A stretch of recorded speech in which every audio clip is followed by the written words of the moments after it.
사도행전 15장 36절에서 41절 말씀. 며칠 후에 바울이 바나바더러 말하되 우리가 주의 말씀을 전한 각 성으로 다시 가서 형제들이 어떠한가 방문하자 하고, 바나바는 마가라 하는 요한도 데리고 가고자 하나 바울은 밤빌리아에서 자기들을 떠나 함께 일하러 가지 아니한 자를 데리고 가는 것이 옳지 않다 하여 서로 심히 다투어 피차 갈라서니, 바나바는 마가를 데리고 배 타고 구브로로 가고, 바울은 신라를 택한 후에 형제들에게 주의 은혜의 부탁함을 받고 떠나 수리아와 길리기아로 다니며 교회들을 경고하게 하니라. 아멘. 어떤 사람이 자기 페이스북에 이런 글을 남겼습니다. 자기는 술을 즐기는 사람이 아니다. 술을 좋아하지도 않는다.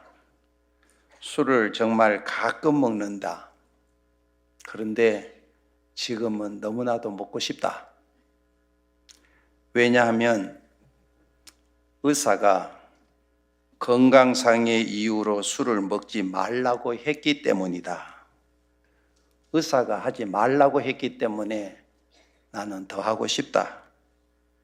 자기는 누가 뭐 하지 말라라는 얘기를 들으면은 더 하고 싶어지고, 하라고 하면은 하고 싶어지지 않는다 그랬습니다.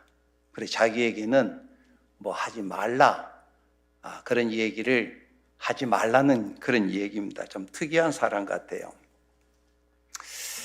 그런 사람을 만나면은 제가 그런 얘기를 하고 싶어요. 당신은 기도하지 마라. 당신은 절대로 기도하지 마라. 기도하지도 말고 감사하지도 말고 축복 받으려고도 하지 마라. 기뻐하지도 마라. 그 사람 반대로 하니까 어떻게 해요? 다 축복받을 사람이에요. 기뻐할 사람이에요.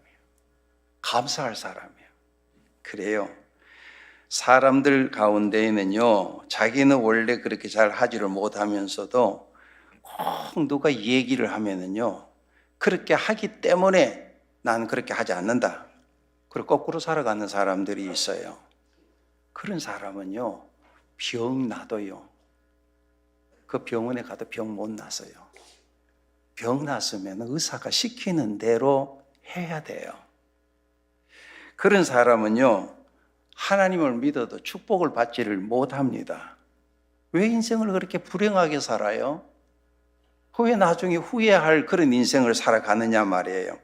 주님이 오늘 우리들에게 주신 것은 자유예요. 우리가 하기 싫은 것을 하지 않는 자유, 다시 말하면은 죄에서 자유롭게 되는 자유, 그런 자유를 우리는 누려야 됩니다. 내 생각이 중요하기보다는 우리 주님의 뜻이 무엇인가, 우리는 그것을 배워야 됩니다. 끝없이 배우고 익혀야 됩니다. 해서 오늘도 우리 하나님께 주시는 말씀을 통해서 우리들은 주님의 뜻을 더욱 깨달으시고 배우시고 익히시고 변화되는 그런 은혜가 있으시기를 먼저 주님 이름으로 축원합니다. 이 인생은요, 만남이 참 중요하다라는 얘기들을 너무나도 많이들 하고 있습니다. 부자 되고 싶습니까? 부자들을 만나세요. 인물이 되고 싶습니까? 인물들을 만나십시오. 어떤 사람을 만나느냐에 따라서 인생의 방향과 인생의 그 내용이 달라지기 때문에 그렇습니다. 매사에 늘 불평하고 원망하는 사람 있죠. 그런 사람하고 가까이 하게 되면요, 물들어 버려요. 자기도 모르게 원망하고 불평하는 사람이 됩니다. 그런가 하면은 늘 감사거리를 찾고 기뻐하고 믿음 안에서 즐거워하는 사람하고 가까이 하게 되면요, 그의 인생에는 늘 웃음이요 축복이요 늘 은혜의 삶이 되는 것입니다. 그래서 중요한 것은 무엇이냐? 공감 능력이라는 거예요. 잘 사는 삶에 일정한 공식이 있을까? 그리고 하버드 의대의 그 어느 교수가 그 하버드생들을 대상으로 276명을 데리고 그 실험을 했더라고요. 잘 사는 삶의 일정한 공식, 그리고 콜롬비아 대학의 그 심리학자 어느 교수가 이야기하는 CEO들을 전부 다 모아서 성공하는 데 가장 중요한 거, 이 세상에서 성공하는 데 가장 중요한 게 뭘까? 그거 보니까 그러니까 정신 그 의학자들이나 심리학자들이 주장되는 공통된 분모가 나와요. 그게 바로 뭐냐면 공감 능력이라는 거예요. 이 공감 능력이 우리 인생에 얼마나 지대한 영향을 끼치느냐는 그 중요성을 저들은 강조하고 있습니다.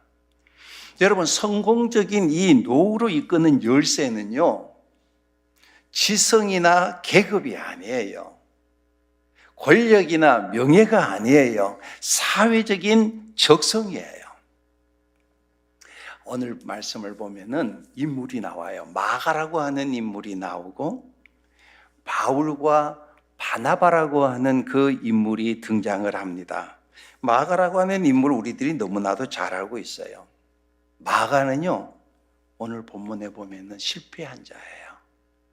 그 실패한 사람이지만은 그가 변화가 되어서 이 바나바와 바울 그리고 베드로와 함께 좋은 협력자로 사역을 하면서 오늘 우리들이 들고 있는 신약 성경 마가복음을 저술했어요. 마가복음의 기자가 되었단 말이에요. 한 시대에 참 귀하게 쓰임을 받았던 그런 인물이 되었습니다. 오늘 우리가 사순절을 맞이하는데 첫 주를 우리들이 맞이합니다. 지금 현재 나보다는 보다 나은 내일이 오늘 우리들이 되어야 돼요. 보다 나은 우리들의 삶이 내일이 되어야 된다. 그러면 주님의 뜻을 이루고 그리고 주님을 세우고 뜻을 또 우리들이 세워나갈 때 오늘 우리는 주님의 참 기뻐하는 사람들이 될 수 있다. 자, 그러면 어떻게 하면 한 시대에 예수님을 만나서 우리가 전반전보다는 후반전이 더 나은 인생을 살아갈 수 있을까? 여러분들이 어떤 경기를 볼 때에 전반전은 잘 싸웠는데 막 후반전에 골을 다 먹어버렸어. 그런 경기보다는 전반전에는 비록 골을 먹었다 하더라도 후반전에 만회하는 경기, 그 경기 참 오늘 우리들이 경기를 보면서도 우리들이 그 경기 즐겁게 보지 않습니까? 오늘 우리들의 인생도 어제와 오늘이 어떻게 살았느냐보다도 내일 보다 나은 이 후반전이 나은 삶을 오늘 우리들이 살아가기 위해서는 첫 번째 우리들이 생각할 수 있는 것은 인생에는 실수나 실패가 다 있습니다. 그러나 그 인생의 실수나 실패를 끝으로 보지 아니하고 하나의 과정으로 받아들일 수 있는 오늘 우리들이 되어야 되는 거예요. 자, 오늘 성경에 나오는 이 마가의 모습은 어떤 사람이냐? 사도 바울과 바나바가 2차 선교 여행을 하려고 할 때였습니다. 이때 하나님의 일에 헌신하는 이 바울과 바나바가 심히 다투었다. 39절 말씀에 보면 그 말씀이에요. 서로 심히 다투었다. 바울과 바나바가 서로 이해가 되지 않는 거예요. 심히, 그것도 다투는데 심히 그럼 다투는 이유가 뭐냐? 그 앞에 37절과 38절에 있는 말씀이에요. 자, 한번 보세요. 37절과 38절 우리 한번 읽어보도록 하겠습니다. 시작. 바나바는 마가라 하는 요한도 데리고 가고자 하나 바울은 밤빌리아에서 자기들을 떠나 함께 일하러 가지 아니하는 자를 데리고 가는 것이 옳지 않다 하여. 그래서 저희들이 심히 다투었다는 거예요. 다시 말해서 뭐냐면 마가를 놓고 지금 싸우는 거예요. 바나바는 마가라고 하는 요한을 데리고 가자. 바울은 그 데리고 가는 것이 옳지 않다. 그렇게 옳지 않다. 그래 반대를 하잖아요. 왜 바울이 그를 선교 여행을 갔는데 데려가지 않으려고 했느냐? 38절 말씀 보세요. 밤빌리아라고 하는 것은 그 지금 터키죠. 트르키의 그 남쪽 지역입니다. 그 남쪽 지역의 그 밤빌리아에 가서는 어떻게 해요? 중도 하차해 버린 거예요. 나 선교 안 할래? 나 집에 갈래? 그리고 어떻게? 바울과 바나바 놔두고 뭐냐면 돌아가 버렸단 말이에요. 그거로 인해서 지금 시비가 붙은 거예요. 그가 왜 중간에 선교를 계속하는 것을 포기해버리고 떠났는가? 뭐 자세히 알 수 없어요. 성경에 기록이 되어 있지 않으니까. 그런데 그의 일정을 쭉 추적을 해보게 되면 시리아에서 이 터키 남부 지역으로 이렇게 갔는데 그 길이 참 험합니다. 참 험한 길을 가다 보니까 그가 어려움이 많을 겪어요. 그래서 여기 지금 밤빌리아 이 버갈에서 비시디아 안디오까지 가기에는요, 이 험산 줄령이에요. 요즘처럼 뭐 이렇게 도로가 잘 닦인 것도 아니고 굉장히 저희들이 험산 줄령을 거기에 가는, 아유, 지금까지 오는데도 너무 힘들었는데 지금 그 5,000km라고 하는 그 산길을 지금 험산 줄령을 또 따라서 넘어간다? 그러니까 마가가 힘이 드는 거예요. 두려움이 생겨버린 거예요. 그래서 돌아갔다. 뭐 어느 학자는 그래 이야기도 하고, 뭐 어느 학자는 이래 이야기하고, 어느 학자는 저래 이야기도 하고, 뭐 여러 학자들마다 주석 보면은 다 다르게 이야기합니다. 어떤 이유이든지 간에 성경에 기록되어 있지 않기 때문에 분명하게 알 수는 없어요. 하지만 바울이 그와 같이 가는 것이 옳지 않다라고 하는 것을 보면은 정당치 못하는 이유로 선교를 그만둔 것만은 확실합니다. 자, 그렇다고 한다면 그는 정당치 못한 방법으로 포기해버린 사역의 실패자입니다. 지금 남으로부터 분노와 원성을 살 만큼 비굴한 방법으로 사역을 그만둔 사람입니다. 그가 누굽니까? 바나바의 생질이에요. 그는 부잣집에 태어났습니다. 부유한 집의 레위 족속입니다. 얼마나 부자였느냐? 120명이 모여서 함께 모여서 그 집에서 같이 하나님 앞에 기도할 수 있는 재정적인 여유가 있는 집안. 그리고 그의 부모는요, 교회 교인들이 모여서 예배를 드릴 수 있는 다락방을 제공할 정도로 헌신적인, 그러니까 세상에 재정적으로는 부족함이 없는 그런 부유한 집안에서 자란 이 마가이기 때문에 선교 한다는 게 그 쉬운 일이 아니잖아요.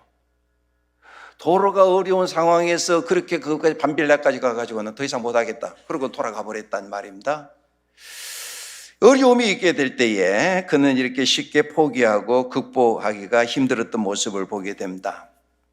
그래서 나중에 예수님께서 체포할 때도 보면 몰래 예수님 뒤따라갔잖아요. 그 마가 대단한 사람이야. 다른 제자들은 다 도망가 버리고 배신하고 그리고 부인하고 그랬는데 요 마가는 그래도 예수님 몰래 뒤따라갔단 말이에요. 그러다 발각되니까 어떻게 해요? 겉옷을 벗어 던지고 도망갔다. 성경에 보면 그렇게 기록이 되어 있는 걸 보게 됩니다. 만약에 마가가 오늘 본문에 여기에서 마가라고 하는 이름으로 딱 한 번 나오고 끝나버렸다고 한다면 돈 몇 푼 때문에 예수님 팔아넘긴 가룟 유다와 비슷한 유형의 사람으로 기억되고 말 것입니다. 그러나 그는 다시 제기하에서 마가복음을 기록했고 바울과 함께 옥에 갇히게 되었고 베드로의 영적 아들로서 활동하는 모습을 보게 됩니다. 이처럼 오늘 우리들도 세상을 살다 보면 믿음의 생활을 하다 보면은 실수할 수도 있고 실패할 때도 있고 넘어질 때도 있습니다. 그러나 예수님을 만난 사람들은 실패를 끝으로 보지 아니하고 그 실패를 하나의 과정으로 만들어야 된다. 그 실패를 성공을 위한 하나의 발판으로 만들어야 되는 거예요. 그러므로 오늘 우리들은 조금 어렵고 힘들면 그것으로 다 끝났다고 비관하며 포기하지 말아야 됩니다. 역대의 수많은 인물들 가운데 성공한 사람들을 보세요. 실패 없이, 실수 없이, 넘어짐 없이, 하나도 어떤 어려움이 없이 오늘 그 자리에 이르렀는가? 한 사람도 없습니다. 정치인들, 경제인들, 사업가들, 여러분들이 그 연예인들, 운동선수들, 예술인들, 종교인들 어느 분야로 보세요. 다 넘어짐이 있습니다. 실수가 있습니다. 실패가 있습니다. 실패가 하나도 없이 성공만 있었느냐? 그런 사람 세상에 아무도 없습니다. 나 수영 못해. 수영 배우려고 그러면 물 먹어야 돼요. 물을 많이 먹느냐 물을 적게 먹느냐 차이지 수영 배우려면 물을 먹어야 됩니다. 어머니 뱃속에서 태어나서 아이가 걸으려고 그러면 넘어져야 돼요. 넘어지지 아니하고 아이가 걸을 수가 없는 것입니다. 하기 때문에 오늘 우리들에게 믿는 사람에게 있어서 중요한 것은 실패했다라기보다는 내가 넘어졌다라는 것 중요보다는 그 실패를 내가 어떻게 받아들이느냐, 이게 중요하다는 거예요. 실패를 축복을 유통시킬 것인가 아니면 저주를 유통시킬 것인가, 그것은 오늘 우리들에게 달려 있습니다. 공원에 한 노인이 매일 나와 앉아 있습니다. 그 노인은요, 무엇이든지 수를 세는 것을 좋아해요. 수를 세는 것 정확하게. 그래서 그 노인이 아침에 앉아서 벤치에 앉아서 공원에 보니까 운동하러 나온 사람도 있고 산책하러 나온 사람도 있고 여러 사람들인데 요래 저래 수를 세 보니까 그 공원에 나온 사람들이 37명이 공원에 나와 있더라는 거예요. 그런데 한 10시쯤 지나니까 그 보니까 한 10살 10개월 정도 된 그 아이를 이렇게 안고 나온 젊은 남자가 한 명이 있었어요. 그래서 이 사람 그 아이를 걸음마를 이제 배우게 하려고 그 아이가 일어나지도 못하는 거를 억지로 이제 일으켜 가지고 옷자락을 잡고 아이를 이제 이렇게 걷게 하는 거예요. 아이가 걸을 수 있어요? 제대로 서기도 힘드는데 그 아이가 뒤뚱뒤뚱 하다가 푹 주저앉아 버리고, 그러면 또 그 아빠가 되는 그 아이를 또 올려서 또 일으켜 세우면은요, 그 아이가 한 발자국 뛰는 것도 굉장히 힘들어요. 그런데 한 발자국 뛰어 또 푹 주저앉아. 그럼 또 아이를 또 일으켜요. 그래서 두 발짝을 제대로 뛰지를 못하는, 계속 넘어지는 거예요. 이러는 거를 1시간 내내 그래 하고 있더라는 거야. 이 노인네가 이래 바라보니까 말이에요. 아이가 지쳤는지 잠시 층을 대니까 그 남자의 무릎에 누워서 이렇게 아이가 잠이 들었습니다. 1시간쯤 지났을까?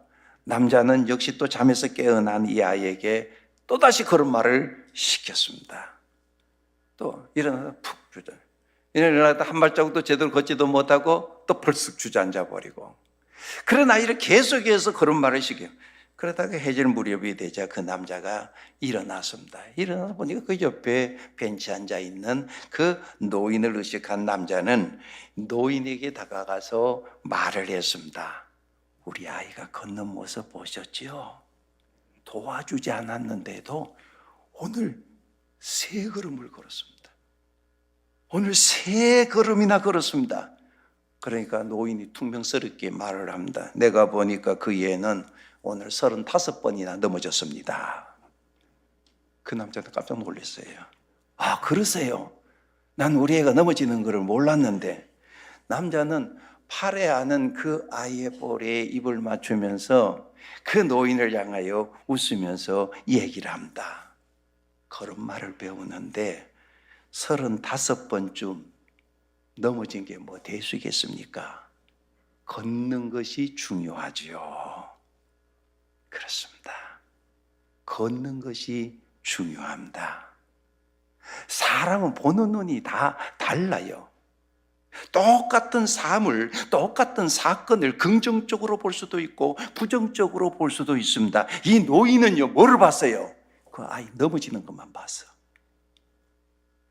푹푹 주저앉는 것만 봤어. 그래서 35번 넘어졌어. 수를 다 셌어.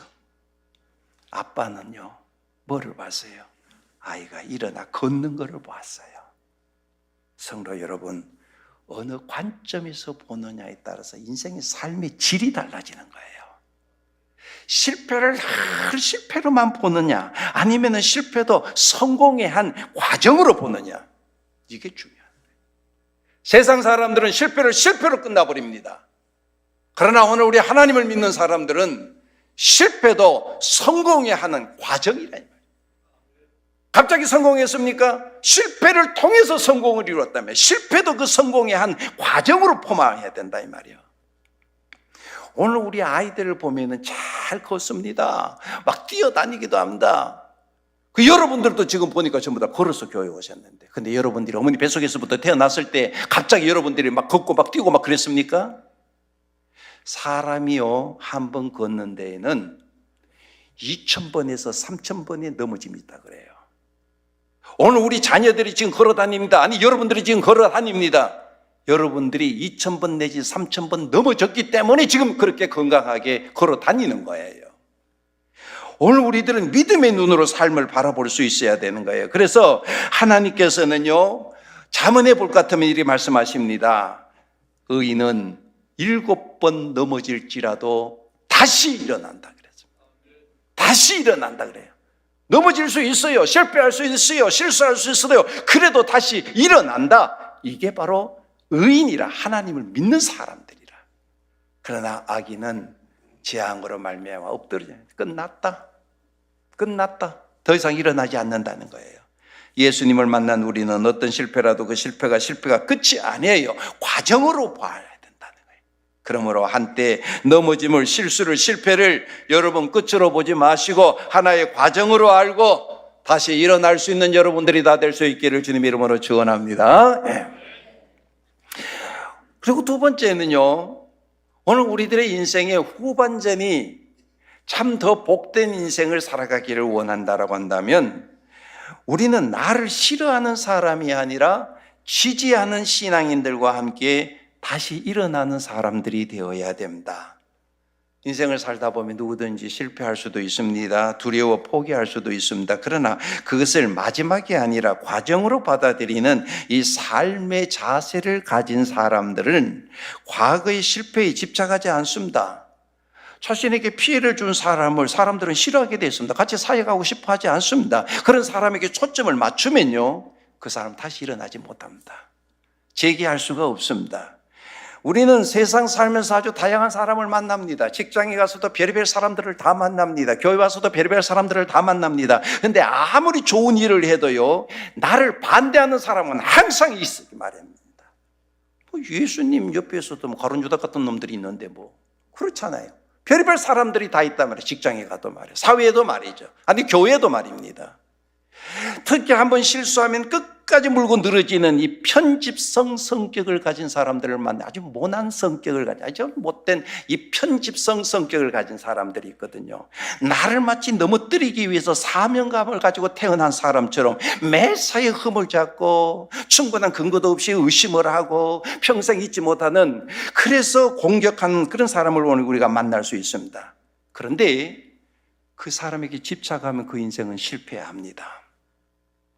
자신을 반대하는 사람에게 초점을 맞추면 자기 효능감이 떨어져 버려서 그런 사람은 무능력해지게 되고 무기력해질 수밖에 없습니다. 그렇기 때문에 우리는 어떤 상황 속에서도 나를 지지해주고 격려해주고 위로해주고 용기를 주는 사람에게 우리는 초점을 맞출 수 있어야 됩니다.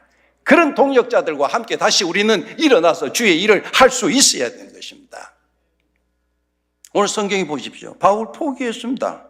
그렇게도 자신을 세워주고 예루살렘 사도들에게, 사도들이요, 이 사울, 예수 믿는 사람 얼마나 핍박했어요. 예수 믿는 사람 막 잡아 죽이러 다니는 사람이잖아요. 나 그 사울 안 만난다, 우리 안 만난다 이랬는데 어떻게 바나바가 옛날에 그 사울이 아닙니다. 옛날에 그 사울이 아닙니다. 그러면서 바울을 좋게 여기 소개해주고 지지해줬던 바나바 아닙니까? 어른이란 말입니다. 참 그러니까 이 사울 보고는요, 만나고 싶지 않았어요, 사도들이. 그런데 이 바나바가 소개해 줬기 때문에 바나바 보고 그 사울을 만났단 말이에요. 근데 이 바울이 말입니다, 지금 마가 문제를 용납할 수 없어요. 그리고 바나바하고 지금 다투었습니다. 마가를 아주 불쾌하게 생각을 했습니다. 이해가 돼요. 일 중심으로 사역하는 바울의 독특한 성격이거든요. 사명을 중요시하는 바울의 성향입니다. 그러나 바나바는 어떡합니까? 일보다는 사람을 중요하게 여기는 사람. 그는 부자였습니다. 넉넉한 사람이었습니다. 사도 바울이 싫어할 때에도 그를 용납하고, 그리고 또 사도 바울을 사역하도록 만들어준 사람이 바로 이 바나바입니다. 그런 바울이 이 마가를 포기했지만은 바나바는 그를 포기하지를 않았습니다. 그래서 그를 데리고 어디로 가느냐? 구브로로 갔어요. 구브로. 구브로는 시리아에서 배 타고 이렇게 가면 구브로라고 하는 섬이 있어요. 그 지나가지고 트리키의 그 남쪽 그 항구에 도달해. 그 구브로라고 하는 섬, 다시 말해서 이 사이피러스라고 하는 그 섬, 거기다서 완전히 그 섬을 다 보고말을 시켜버렸습니다. 여러분, 세상에 문제가 없는 곳을 여러분 찾으려면은 공동묘지밖에 없습니다. 세상에 사는 사람들은 다 문제가 있기 때문에 사람이 있는 곳에는 문제가 있기 마련이고, 문제가 없는 곳을 찾으려면 공동묘지밖에 없습니다. 나의 가치를 알아주는 사람과 같이 일을 하면 되는 거예요. 다윗 보세요. 사울 자기를 그렇게 죽이려고 그러잖아요. 그때 만약에 다윗이요 사울과 맞붙어서 싸웠다, 싸우질 않았습니다. 그가 만약에 사울처럼 그렇게 사울과 싸우는데 원입을 기울였다면요, 그 다윗은 백성들의 지지를 받지를 못했을 뿐만 아니라 그는 역적이 되었을 것입니다. 다 다윗을 죽이려고 한 게 아니잖아요. 그를 생명처럼 사랑했던 요나단이 있었습니다. 요나단으로 말미암아 생명을 구원받았습니다. 그리고 그를 지지하던 민중들이 있었습니다. 그를 따른 자들이 많았습니다. 모세를 보십시오. 도망자가 되었습니다. 아무도 자신을 지지해 주지 않는 것 같았습니다. 그러나 그를 하나님처럼 봤던 형 아론이 있었습니다. 엘리야를 보세요. 아무도 없이 홀로 사역하는 것 같았습니다. 다 적 같았습니다. 곧 저들의 칼날에 죽을 것 같았습니다. 그러나 하나님은 그에게 말씀하십니다. 바알에게 무릎을 꿇지 아니한 너의 지지자 7,000명이 있다. 사람들은 안티가 생기게 되면 그것을 전부로 생각하는 경향이 있습니다. 모든 사람들이 다 나를 비난한 것으로 생각하고, 그래서 시리에 빠지고 포기하고, 어떤 사람들은 심지어 자살까지 하더라고요. 흔히 이런 대적하는 자들이 있고 비난되는 게 있으면은 사람들은 일부를 전부로 생각을 합니다. 일시적인 것을 영구적으로 생각합니다. 특별한 것을 아주 보편적으로 생각하는 그런 사람들이 많아요. 전혀 도움이 되지 않습니다. 다윗은 힘겨운 상대를 만났을 때에 10,000만인이 나를 에워싸 진칠지라도 나는 두려워하지 아니한다 그랬습니다. 왜요? 자기를 도와주시는 하나님이 계시기 때문에 그렇습니다. 그러므로 우리들은 나를 싫어하는 사람에게 여러분 초점을 맞추지 마시고 사명에 초점을 맞추시고 다시 일어나야 됩니다. 나를 반대하고 나를 적대시하는 사람에게 초점을 맞추면 결국 일어서지를 못합니다. 교회 생활을 하면서도 직장 생활을 하면서도 한 사람이라도 집요하게 적으로 생각하는 사람이 있으면 아마 사명을 이루는데 힘들어하는 사람이 있을 것입니다. 그 감리교의 그 창시자라 그러죠. 윌리엄, 요한 웨슬레죠. 요한 웨슬레 감리교를 창시한 목사님이에요. 참 하나님께 탁월하게 쓰임받았던 인물이었지만은요, 그의 생애를 쭉 읽어보면은 참 아내 때문에 너무 그가 힘들어하는 그런 모습을 보게 됩니다. 혼자 살다가 가로늦게 결혼을 해서 몇 살에 결혼해요? 47살. 47살에 결혼을 했는데 그 바질이라고 하는 그 여인과 결혼했는데 이 여자가 보통 내기가 아니에요. 원망이 참. 그래서 남편이요, 바람 피운다고 막 동네방네.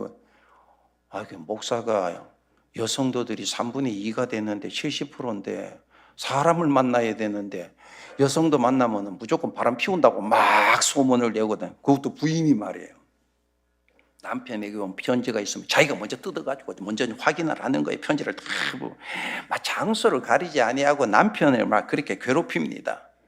남편이 전도 여행을 떠나게 되면 집에 있기를 싫어하고요. 남편과 어떻게 동행을 하게 되면 남편에게 막 불평을 하고 막 때로는 남편에게 폭행을 하게 되고 말이죠. 일이 자기 뜻대로 안 될 때는 온갖 방법을 다 써서 그 남편을 그렇게 번거롭게 했습니다. 그래서 우리들 잘 알다시피 그 투기심이 많은 여인 가운데 소크라테스 부인, 악처 가운데 소크라테스 부인을 먼저 꼽잖아요. 그죠? 그 다음에 우리들이 성경에 보면은 그 욥의 그 아내, 잘 살 때에는 뭐 아무 소리 없다가 조금 어렵고 이제 자기 가정에 풍파가 있으니까 네가 믿는 하나님 저주하고 죽어라 그러면서 어떻게 해요? 집 나가버렸잖아요. 그 욥의 아내라든가 아마 저쪽에 웨슬레 목사님 부인이 아닌가 그런 생각이 듭니다. 그 웨슬레는요, 그렇게 그 아내가 자기를 괴롭히고 힘들게 거기에 집착하지 않아요. 거기에 초점을 맞추지 아니하고 오로지 자기에게 주어진 사명, 바로 하나님. 그 하나님 앞에 우리가 어떻게 살아야 되느냐. 그래서 그 성결이라 그러죠. 그를 위해서 그가 추구하는 가운데 참 신학자로서 이 감리교를 창시한 그 모습을 봅니다. 사랑하는 성도 여러분, 고로 오늘 우리들도 나를 적대시하는, 나를 힘들게 하는 사람에게 초점을 맞출 것이 아니라 나에게 힘을 실어주는 사람에게, 나를 지지하고 격려하고 위로하고 나에게 용기를 주는 사람에게 초점을 맞추시고 다시 일어나 나에게 주어진 그 사명을 잘 감당할 수 있는 여러분들이 다 될 수 있기를 주님의 이름으로 축원합니다. 우리는 또 마침내는 유익한 존재로 평가받는 삶으로 변화돼야 됩니다. 이 사순절에 오늘 우리가 듣고자 하는 메시지는 이거예요. 마가 요한, 우리 쭉 살펴봤어요. 그런 사람이야. 마침내 어떤 사람이 되었는가? 성경에는 그의 삶에 대해 자세한 내용이 나와 있지를 않아요. 왜? 성경은 한 사람의 어떤 전기가 아니거든요. 어떤 족보책도 아니다 말입니다.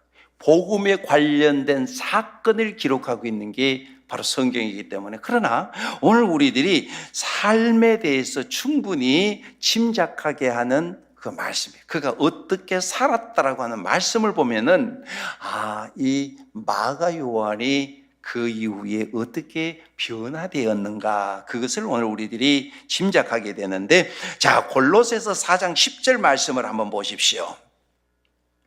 여기에 보면은 나와 함께, 나가 누구예요? 바울이에요. 불쾌하게 생각했는 사람이잖아. 마가를 나 저 사람하고 같이 안 가 했던 사람인데 보니까 나와 함께 갇혔다 그랬어요. 지금 뭐예요? 그 바나바의 생질 마가도 같이 감옥에 지금 갇혀 있었다는 거예요. 복음 전하다가 같이 갇혔다는 거예요. 더 나아가서 11절 말씀해 보세요. 11절 말씀해 보면은 이런 사람들이 나의 위로가 되었느니라. 그 마가가 참 불쾌하게 한 사람이잖아. 그런데 지금은 그 마가가 변화가 되어서 어떻게 그 사람 나에게 참 위로가 되는 사람이지. 사도 바울이 복음 전하다가 핍박받아 감옥에 갇혔을 때 마가가 어디에 있습니까? 말씀해 보니까 이 마가가 바울에게 돌아와서 함께 감옥에 갇혀서 감옥에 갇힌 바울의 곁에서 함께 옥살이를 하면서 바울을 지금 시중 들고 있습니다. 이 바울은요, 마가가 이 바울이 받아들일 정도의 삶으로 변화되었다는 이야기입니다. 그래서 이 바울은 마가와 같이 자신에게 위로가 되었다. 그가 나의 위로가 되었다. 그 빌레몬서 보니까 또 나의 동역자 마가, 나의 동역자다. 그렇게 칭호를 붙이는 모습을 보게 됩니다. 사도 바울이 노년에 대해서 감옥에 있을 때에 그 주위에 있는 많은 사람들이 자기의 유익을 위해서 다 바울의 곁을 떠났잖아요. 데마는 이 세상을 사랑하여 그는 데살로니가로 갔고, 그레스게는 갈라디아로 갔고, 디도는 달마디아로 갔다. 그런데 의사인 누가마는 나와 함께 있다. 그게 바울이 디모데 후서 4장 11절에 기록하고 있잖아요. 디모데에게 바울이 그러잖아요. 누가만 나와 함께 있다. 내가 올 때에는 마가를 데리고 와라. 그가 나에게 유익하니라. 유익한 사람. 그전에는 불쾌한 사람이야.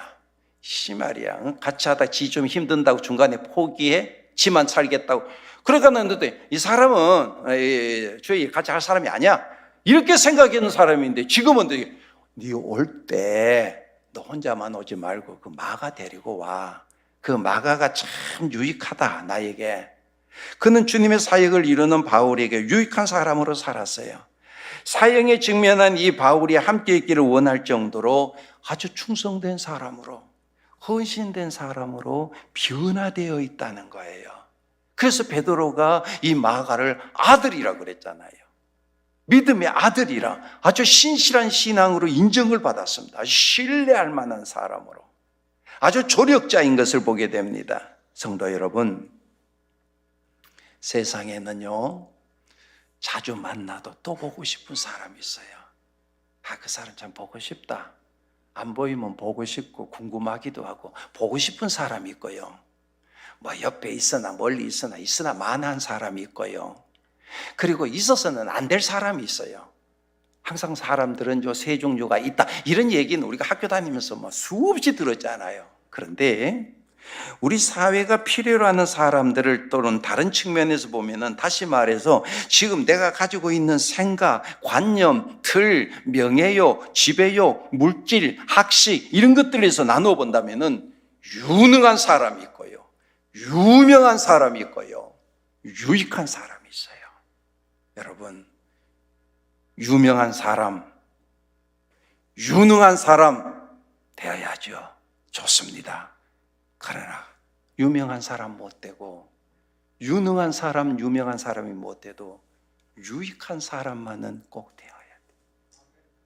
집에서도 가정에서도 참 유익한 남편, 유익한 아내, 직장에서도 어디 가도 다른 사람들, 직원들 다 필요 없어도 저 사람만은 그런 유익한 사람, 교회에서도 얼굴 돌리는 것이 아니라 보면 반가워가지고 그 유익한 사람, 주의 일을 하는데 같이 협력해서 주의 일을 이루도록 만드는 유익한 사람, 이 유익한 사람이 돼야 돼.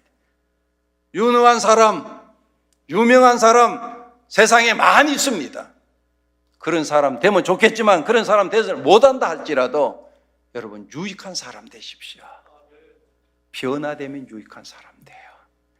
오늘 이 마가보서에 아주 불쾌한 사람입니다. 중간에 자기만 살겠다고 포기해, 중도 하차해, 같이 할 수 있는 사람이 아니에요. 신의를 상실한 사람이에요. 그런데 변화가 되었어요. 유익한 사람으로 말입니다.